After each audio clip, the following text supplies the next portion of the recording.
Bonjour tout le monde, ici le prof. Bienvenue à cette 36e vidéo tutoriel sur GameMaker, s'inspirant grandement de la série Castlevania. Et aujourd'hui, nous allons poursuivre dans notre vidéo la création de notre deuxième squelette, celui-même qui lance des os. Les petites améliorations que nous allons faire aujourd'hui consistent à rendre notre squelette beaucoup plus agressif pour ce qui est du lancer des os. Nous allons y en faire lancer beaucoup plus. Deuxième changement, nous allons créer aussi une collision entre le squelette et Simon Belmont. Nous allons créer aussi une collision entre le fouet et l'ennemi, le deuxième squelette. Et finalement, nous allons faire en sorte que notre squelette qui lance des os puisse avoir l'action en même temps. Ce qui veut dire que celui-ci, quand il va projeter des os, qu'on voit visuellement l'action avec son bras de lancer un os, ou des os plutôt. Ça fait que, pour l'instant, ça va être ceci pour la vidéo. Bon, première chose à faire, bien sûr, c'est d'ouvrir la bonne room où ce qu'on retrouve notre héros principal et notre deuxième squelette. En passant, les rooms, vous pouvez les renommer si vous voulez. Il n'y a pas de problème à ça, ça peut toujours être pratique, surtout pour les démêler. Dans mon cas, j'ouvre la room. Ce que je veux faire tout d'abord, c'est bien sûr d'augmenter la cadence des tirs des os. Ok, je veux m'assurer qu'il y ait beaucoup plus d'os qui soient projetés par le squelette. Si vous vous rappelez bien, la vidéo précédente, nous avions créé simplement une collision avec le bloc bleu et le bloc rouge qui permettait de un au squelette de changer de direction, mais aussi en même temps de pouvoir projeter un os. Ce que nous allons faire, c'est d'ajouter une fonction qui va être une fonction de hasard dans un certain sens, ce qui veut dire nous allons ajouter un dé qui va faire en sorte qu'à chaque fois que la possibilité va tomber une fois sur 10 ou une fois sur 100 ou une fois sur 500, peu importe, vous allez décider, celui-ci va lancer un os. Bien sûr, pour cette fonction aussi, moi je préfère enlever la collision que j'avais créée entre le bloc bleu et le bloc rouge. Pour ce qui est de vous, c'est un choix que vous avez à faire. Vous pouvez quand même laisser cette fonction. C'est simplement que moi je préférais l'enlever et la modifier pour la mettre justement dans le D. OK? Pour l'instant, comme vous pouvez voir à l'écran, j'ai mis la fonction dans Create, l'événement Create, mais ce n'est pas du tout le bon endroit. Ce qu'il faut comprendre, c'est quand on utilise la fonction Create, on crée une action, oui, mais on le crée seulement une fois. Ce qui est peut-être pas une bonne chose. Exemple, dans Create, j'ai créé le déplacement du squelette. C'est correct, au début je dis OK, tu peux créer le déplacement du squelette vers la gauche, puis automatiquement, quand celui-ci va toucher un bloc, il va changer de direction. Après ça, ça fonctionne tout seul. Mais quand je veux lancer un dé en permanence, je dois l'insérer, cette fonction-là, dans l'événement de step. Ce qui va faire que, continuellement, comme la gravité, il va toujours avoir la fonction qui va fonctionner, je veux dire l'action qui va fonctionner. C'est constamment, il y a un jet de dés qui se produit, et à chaque fois que la possibilité de 1 sur 100, dans ce cas-ci, arrive, il lance un os. Bien sûr, si nous, normalement, on utilisait un dessin, puis on le brassait, les possibilités pour arriver seraient minimes. Mais étant donné que c'est par informatique, les calculs sont beaucoup plus rapides, ça permet justement de le voir arriver plus fréquemment, l'os. Parce que 1 sur 100, si on regarde bien, c'est pas si rare que ça, ok?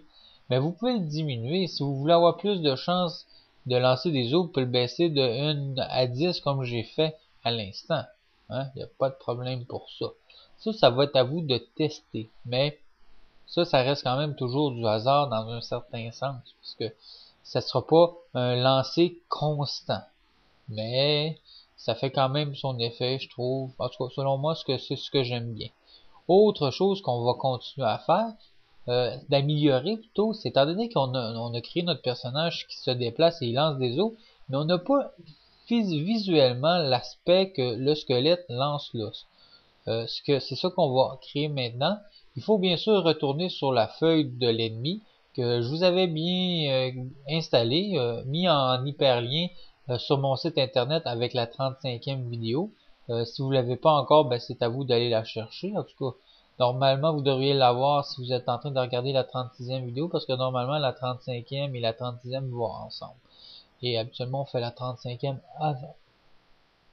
C'est que normalement, vous devriez avoir déjà la feuille, en tout cas vos propres images d'ennemis. Bon, ici, comme vous pouvez voir, j'ai sélectionné deux images qui me donnent l'impression, en tout cas, de l'action de lancer euh, un objet. Ok, au moins, il y a le mouvement du bras. Comme d'habitude, quand les images sont limitées à une, deux ou trois, pour m'assurer que l'action soit plus fluide, eh bien, je m'arrange toujours pour dupliquer quelques images. Doubler, dupliquer, tripler, dépendamment. Là. Je m'arrange pour pas qu'il reste simple. Fait que dans ce temps-là, je peux l'ajouter à mon action. Ici, ce que je veux faire, en fin de compte, c'est en lançant le dé, j'ai une chance sur 10 de lancer un os et en même temps de faire l'action de lancer l'os. Ok, ça fait qu'il va changer de sprite. Qui est une bonne chose en tant que telle, parce que c'est intéressant de voir le lancer. Sauf on va créer un petit problème en même temps, étant donné que si vous remarquez bien ses pieds, c'est simplement les bras qui font l'action de lancer l'os. Ça veut dire le déplacement qu'on avait créé auparavant dans la vidéo précédente, ben, en fin de compte, on l'a pu. Fait qu'à quelque part, on a comme travaillé pour rien. Mais c'est pas vrai, c'est pas le cas, on n'a pas travaillé pour rien. Là, il faut trouver une solution pour ça. Et la solution, je vous le dis maintenant, mais vous allez le voir plus tard dans la vidéo, c'est de combiner les deux. Ça va être de prendre le lancer, les deux images, mais on va en ajouter plus, vous allez voir. Ça va être 4 images en tout, qu'on va combiner avec le déplacement. Ça va nous aider grandement. Puis ça va faire qu'il va pouvoir faire dans le déplacement son action de lancer. En place de dissocier les deux, on le fait ensemble. Étant donné qu'on sait très bien qu'il y a beaucoup de possibilités qu'il lance le dé souvent. Bon, ici ce qu'on fait en ce moment, ce que vous pouvez voir, c'est que je retourne dans justement l'action que j'ai créée. Je le resimplifie à deux images parce que je veux ajouter deux autres images un peu plus loin dans la lignée des sprites pour compléter bien sûr l'effet de lancer du squelette. Je vais Quand on ajoute des images, une chose importante à savoir, c'est que quand on veut prendre, admettons, deux images par deux, on peut le faire sans qu'ils soient toutes sélectionnées d'un coup. Mais faut utiliser la fonction add from strip, si je ne me trompe pas, parce que habituellement on utilise toujours la fonction create from strip, mais ici on utilise après, par la suite, si on veut ajouter d'autres images, add from strip pour simplement additionner, add comme pour additionner bien sûr. Fait qu'en ce moment là on a nos 4 images, il faut faire attention, il faut s'assurer qu'ils sont bien dans le canevas, dans le cadre. Ce qui arrive aussi, qu'il faut faire attention, quand on ajoute des images, par défaut, le canevas, la sélection qu'on a pris auparavant pour les premières images, va rester le même. Fait qu'il faut bien s'assurer d'avoir la bonne grandeur en partant. Bon, quand on a ça, là on voit, ok, notre action du bras est beaucoup plus complexe parce qu'on fonctionne maintenant avec 4 images. Une chose qu'il faut faire attention, c'est quand on trouve que c'est pas assez fluide, ça je le dis souvent, étant donné qu'on voit que l'action est trop rapide. Il faut simplement dupliquer ces images afin d'en ajouter à la suite. Étant donné plus tu as d'images semblables, plus elle va apparaître longtemps à l'écran. C'est pour ça que on a l'impression de ralentir l'animation. On ralentit pas en tant que tel l'animation, on étire l'animation parce qu'on la fait apparaître plus longtemps. C'est ça que je fais dans mon cas. L'avantage de faire ça, c'est que des fois, certaines images, en place de toutes les triplés, admettons, on pourrait simplement décider qu'il y en a qui sont 3 fois, il y en a d'autres que c'est 2, puis même une à la fin. Ça, c'est un choix personnel. Bon, là maintenant, je retourne à mes 4 images originales. originale, ouais, une image originale, ouais, mes 4 images originales pour, à fin de compte, les insérer avec les autres qui marchent. C'est la même fonction, j'ai repris mes 4 principales et j'ai fait à nouveau la fonction add et de temps en temps on nous pose la question si on veut, les images qu'on a, si on veut les mettre plus au centre, on veut plus les mettre en haut, si on veut plus les stretcher. Ça, c'est à vous de faire quelques tests pour voir qu'est-ce que ça donne. Mais ce qui est important, au bout du compte, c'est quand les images sont ensemble, c'est que ils soient à peu près au même niveau. Ce qui est arrivé dans mon cas, c'est qu'ils sont pas tout à fait au même niveau. La démarche versus le lancer, ils sont décalés. Fait que ça, à la fin de la vidéo, c'est quelque chose que je vais corriger, bien sûr. C'est des détails subtils, mais pour moi, tu sais, c'est des petits détails comme ça qui font en sorte que tu as un bon travail, un bon projet de qualité, versus un projet un petit peu plus bâclé. Mais ça dépend aussi toujours du temps qu'on veut y investir. Et moi, comme je dis toujours, tant qu'à faire quelque chose, j'aime mieux le faire bien, sinon je le fais pas. Bon. Par la suite, ça semble pas mal régler l'animation. On met quand même beaucoup de temps là-dessus, mais au moins on va bien comprendre. J'aime bien aussi vous montrer de temps en temps les erreurs que je fais, parce que au moins vous pouvez comprendre comment j'ai réussi à les résoudre, en place de vous montrer automatiquement toute la solution, sans peut-être avoir compris pourquoi je fais ça. Bon, ça fait que là, j'avais mon personnage qui lançait, on le voyait bien, les jambes il bougeaient, après ça il pouvait lancer ses os. Petit conseil, si vous faites quelque chose de semblable, assurez-vous que le lancer du squelette soit au début de l'animation et par la suite il puisse marcher. Pourquoi? Ben, dépendamment de votre dé, si ça arrive souvent qu'il tombe sur le lancer des os, ben l'animation est tout de suite au début. Ça fait que ça va le faire. Parce que c'est l'inverse, si vous avez votre animation de marche avant le lancer, ben ça va dans un sens créer un décalage entre l'objet lancé, qui va être là, et l'animation du lancer. C'est pour ça. Parce que normalement, étant donné qu'on lance le dé, la fonction du dé qui va faire en fois sur 10, ben, un os va être projeté plus l'animation, ben, les deux doivent se passer en même temps. Parce qu'on l'a mis dans la même fonction. Normalement, c'est ça que ça devrait faire. Bon, là, ce qu'on peut voir, c'est que oui, ça fonctionne bien. Il y a peut-être un petit truc tannant à l'œil, c'est que oui, vous voyez, il décale légèrement soit quand il y a le lancer ou soit qu'il se déplace. Il y a une des deux actions qui est plus surélevée. Je crois que c'est le lancer. Et aussi, la boîte de collision du squelette semble un petit peu trop haute. Haute en rapport au niveau des pieds. Si la boîte de collision est plus haute, ça veut dire que visuellement, ses pieds vont être beaucoup plus dans le sol.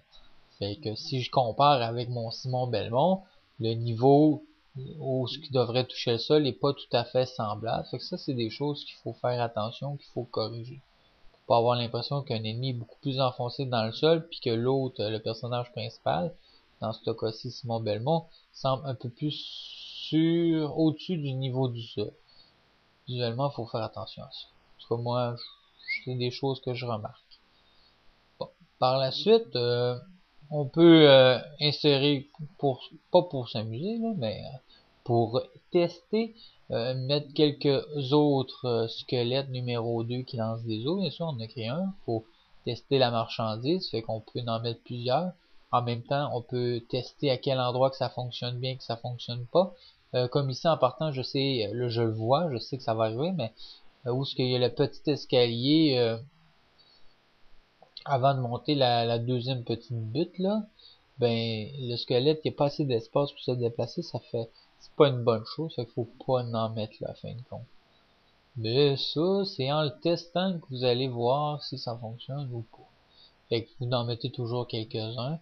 C'est sûr que là, on peut pas les tuer en tant que tels avec le fouet. Il n'y a pas de collision encore avec Simon Belmont. Mais les os sont extrêmement dangereux. Puis il y en a extrêmement beaucoup en plus. Même l'arme secondaire ne fait aucun dégât à notre squelette. Ça, c'est des choses qu'on va rajouter par la suite dans les autres diapos, pas dans les autres diapos, mais dans les autres vidéos, bien sûr.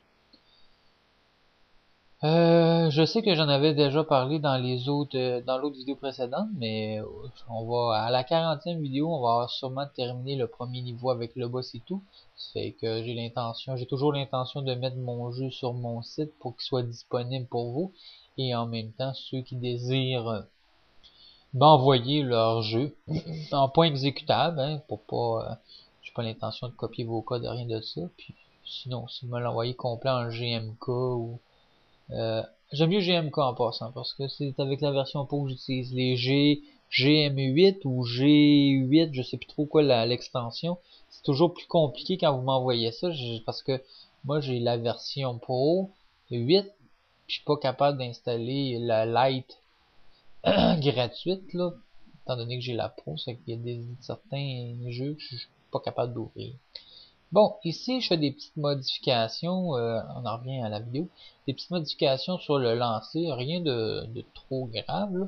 Simplement que je retourne voir mon rapporteur d'angle parce que je me rappelle jamais dans quelle direction que ça va. C'est que je fais des petites modifications.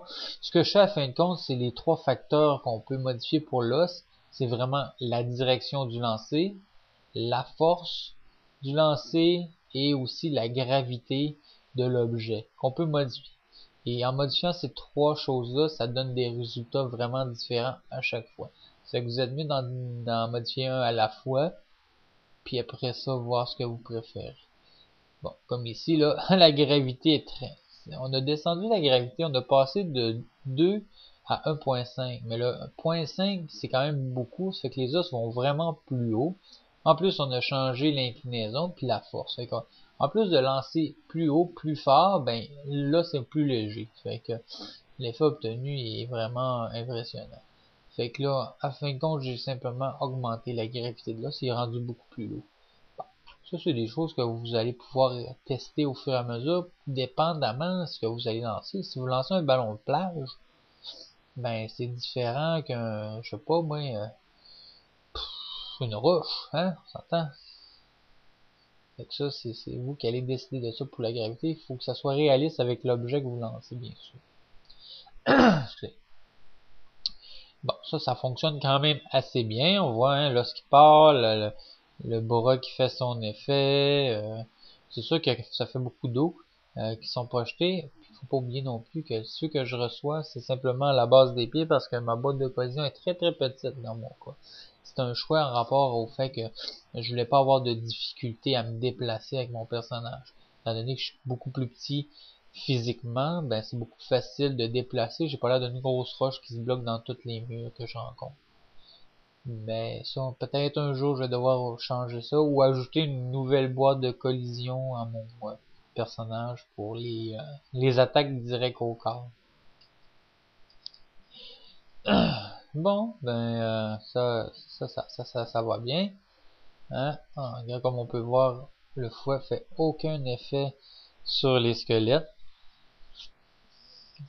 Ça, c'est une chose qu'il va falloir améliorer. En plus, on voit le petit squelette que je disais qui était pas bien placé parce que lui, des fois, étant donné que je superpose des fois certains blocs, ça peut causer des problèmes de collision. Excusez, de collision, je disais. Bon. Ça fait que maintenant, la prochaine étape consiste dans l'ajout de la collision entre Simon Belmont et le squelette numéro. Tout d'abord, chose à se rappeler, nous avions déjà créé de l'endurance dans la 34e vidéo. C'est que ce que je fais en ce moment, ce que vous voyez, c'est simplement recopier les éléments que j'avais utilisés pour cette vidéo. En gros, j'ai créé, dans l'événement Create, j'ai créé une variable de vie et j'avais donné 3 vies à mon squelette. Deuxième fonction, à chaque fois qu'il y avait une collision avec le fouet, ben le fouet en tant que tel disparaissait. Il y avait un son et il y avait une variable de vie qui descendait de moins 1.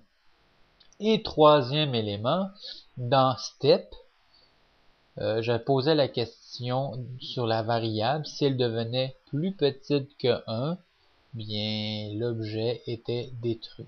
Et ça me donnait des points. Ça, c'est des choses à se rappeler que j'avais fait dans la 34e vidéo. C'est la base. Hein? Tu donnes l'énergie à ton personnage, tu t'arranges pour avoir une possibilité d'y enlever de l'énergie, et quand c'est fait, ben il faut que tu poses la question à l'intérieur de cet objet-là. Si cet objet-là n'a plus d'énergie, qu'est-ce qui se passe? Ben il est détruit et ça donne des points. Bon. Autre élément que j'aimerais... J'avais quelque chose à vous dire, mais ça... Je sais pas, j'ai oublié. Ah, ça va me revenir. Voilà. Bon, là, comme tu peux voir... Ah oui, en rapport. Oui, quand je dis que faut poser la question, ok, mon squelette a 3 points de vie, je donne un coup de fouet, ça enlève -1. -1, je redonne un autre coup de fouet, ça enlève encore un -1 cumulatif, ça veut dire qu'il est rendu à 2 points de vie qu'il a perdu, et je redonne un troisième coup de fouet et il disparaît. Il faut faire attention quand dans le personnage, l'objet, on pose la question si la variable vie est plus petite que 1, ça va je trouve. Mais si la variable est égale à 0, ça pourrait vous causer des problèmes. Bon, explication. Si ma variable est égale à 0 et que j'ai une arme qui cause plus de dégâts que 1, admettons que mon squelette il est à 3 points de vie, puis ma hache fait 4 points de dégâts. Ben, il tombera pas à 0 direct, il va tomber à -1. Fait que c'est pour ça qu'il faut faire attention. C'est mieux de toujours dire plus petit que 1. Fait que peu importe les réponses en dessous, 0 et en dessous, -1, -2, -3, ça va être correct. Rapidement, ce qu'on voit à l'écran, c'est les collisions qu'on avait créées il y a bien longtemps dans une vidéo sur le squelette numéro 1. Vous avez simplement à retourner dans Simon Belmont, dupliquer l'événement du squelette et d'en créer un dans Simon Belmont en rapport au squelette numéro 2. C'est tout ce qui est quand il touche l'ennemi, il va avoir un son, il va perdre 5 points de vie. S'il est telle image, comme placer telle image, ben il va reculer. Ça, c'est très important de le faire. Il y a certaines images qu'on va être obligé d'ajouter, sûrement. Comme vous voyez, des fois, il donne des coups de fouet. Et le squelette est complètement en contact avec lui et il n'y a pas d'effet de recul. C'est qu'il va falloir faire attention à ça, étant donné que... Mais c'est comprenable aussi parce que je dis ça, là, je le dis, mais je pense en même temps, on peut pas faire ça. Parce que quand il attaque, il est pas censé reculer, il est en attaque. Il est agressif. Il est pas passif. Fait qu'il peut pas reculer. Mais des fois, le squelette est vraiment collé sur toi et te fait perdre quand même des points de vie. Il faut faire attention à ça. Peut-être trouver une solution comme de quoi, quand il est dans cette position-là, il peut pas perdre de points de vie. Mais c'est une petite affaire, ça. C'est une petite affaire. Bon. Autre fonction ici qu'on ajoute pour finaliser la vidéo, c'est celle de shifter. C'est pas une voiture, là. C'est plutôt de déplacer une image pour s'assurer qu'il soit au même niveau toute la gang. Comme je l'ai dit tantôt, j'avais des images du squelette qui lançait un objet et j'avais les images du squelette qui se déplaçait et on les a combinées ensemble. Ça fait qu'il y avait quelques décalages d'images. Une question de 2 pixels. C'est pas beaucoup, hein, on s'entend 2 pixels, mais pour moi 2 pixels, c'est quelque chose que j'aime mieux arranger tout de suite avant que ça me gosse trop longtemps. Ça fait que ça, à partir du moment que vous avez déplacé une image, vous pouvez sélectionner les autres. Il va garder en mémoire le 2 pixels de déplacement vers la gauche, vers la droite, peu importe, que ce soit horizontal ou vertical, il garde en mémoire. Ça fait que ça évite de tout le temps réécrire à nouveau. Donc vous voyez ici, là, je suis complètement agressif, j'en donne des coups, mais le squelette peut me rentrer dedans. Ça fait que c'est tout pour cette vidéo. J'espère que vous avez apprécié. Hein. Si vous aimez, ben vous pouvez le dire. Vous pouvez toujours vous abonner. Plus j'ai d'abonnés, mieux c'est selon moi, étant donné que vous avez un meilleur service, parce que vous savez quand je vous mets des nouvelles vidéos en ligne. Et en plus, ben vous pouvez toujours aller voir les vidéos que j'ai regroupées sur mon site www.secondaire.com. Et bonne continuation, et le prof vous dit à la prochaine vidéo.